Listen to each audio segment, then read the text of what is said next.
Welcome to Ceramics with Mr. Bosmos. We're sculpting a bust in this video and learning 2 different ways to sculpt an eye. So here I've got my nose and my mouth done. I've got an eye socket made. I've built out my cheekbones to some degree. I've built out the eyebrow ridge. Though I do still need to do more work with the cheeks and the eyebrow ridge, but today we're going to look at eyes. So method number 1 would involve just making an actual physical eyeball and putting it inside of this socket.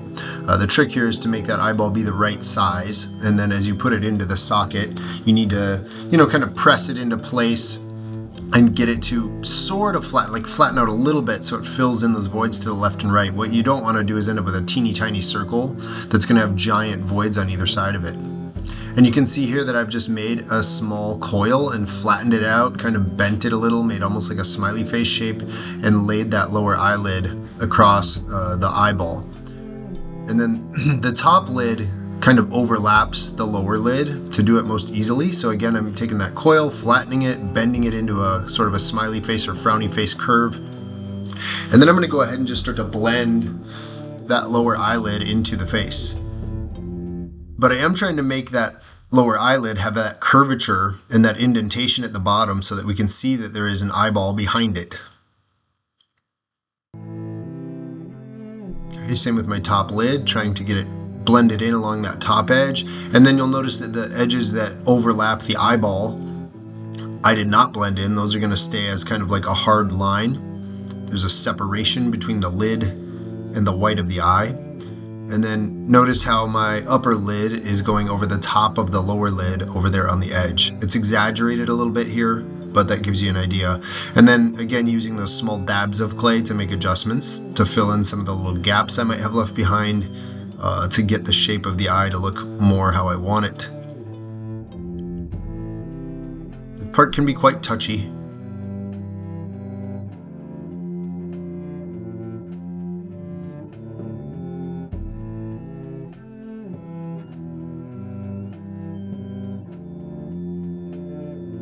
Using a good photo resource here is going to be helpful.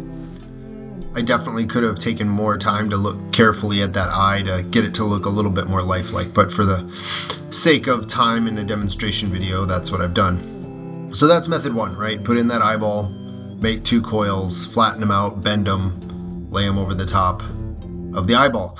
Now method 2 is going to involve making a little bit more of an almond-shaped eyeball and totally filling in that area. And you're going to carve in your lids. So I'm not going to be adding any clay here. You can see that that's quite a bit bigger. Obviously way too big just to be the white of the eyeball. So this is going to actually include the eyelids as well. And then I'm starting just by getting that all pressed into place, blend it in. I'm still thinking of the top and the bottom as the eyelids, so I want them to have that curvature that makes them look like they are over the top of an eyeball.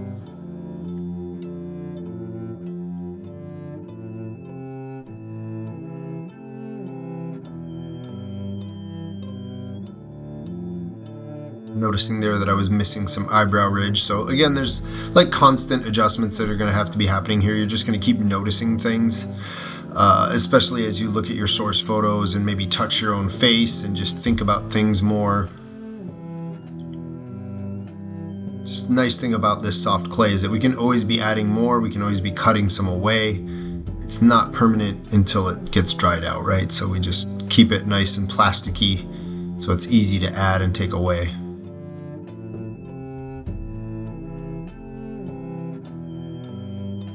Alright, so here I'm using sort of a flat-edged modeling tool and pressing in sort of a line and then pulling down, right? So I've defined where the eyebrow ridge or the eyelid ridge is and then pulled downwards and removed some clay. And then just the opposite, for the lower lid, pressing in and pulling up. Second method's going to have a very different look, but may work better for you.